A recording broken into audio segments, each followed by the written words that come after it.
જય માતાજી મિત્રો, આજની જણા જોડે અમે લઈને આવી ગયા છીએ. આજની જણા જોડે છે ક્રિકેટ ટુર્નામેન્ટ ભાગ 23. આજની મેચ રૂનીકભાઈ અને ધ્રુવભાઈની છે. આપણે ટોસ ઉડાડશું. હવે આપણે તું બોલ. રૂનીકભાઈ ટોસ બોલશે. હવે આપણે ટોસ ઉડાડીશું.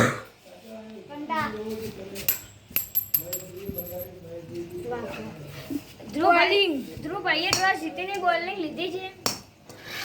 હવે રૂનીકભાઈની બેટમાં કાવતરું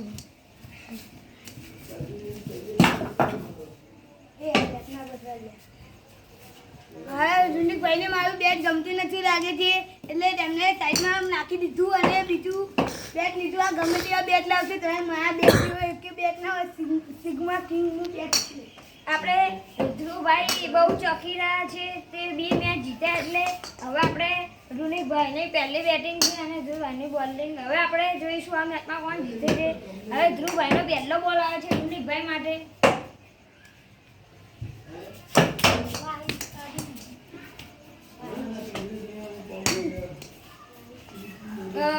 પહેલો જ બોલ ધ્રુવભાઈએ વાઇડ નાખ્યો છે કે રૂનીકભાઈને 0 બોલ 1 રન છે. હવે પહેલો બોલ આવશે.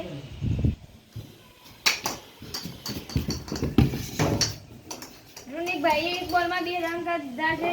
હવે બીજો બોલ આવશે. આ ગમે તેવું બેટ લાવે પણ એને પાડવાનું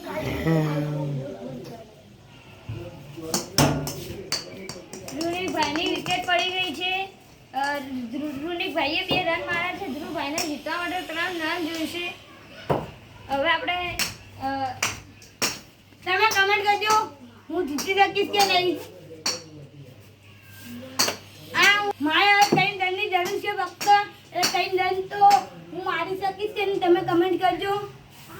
રૂનીકભાઈ બોલિંગ સારી કરશે તો હું જરૂરથી મારી શકીશ. હવે આપણે રૂનીકભાઈનો પહેલો બોલ આવે છે ધ્રુવભાઈ માટે.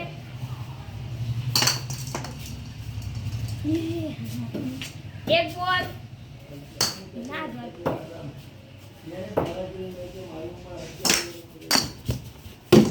અને રૂનીકભાઈએ અહીંયા બીજા બોલમાં થ્રો માર દીધો છે કે આ ધ્રુવભાઈ એમ કહેતા હતા બહુ અભિમાન એમના જાતનો બહુ ફોર્મમાં ચડતા હતા. ધ્રુવભાઈ કે હું બેટ લાવ એટલે બેટમાં ના હોય દમ જુઓ દમ જીતવા માટે.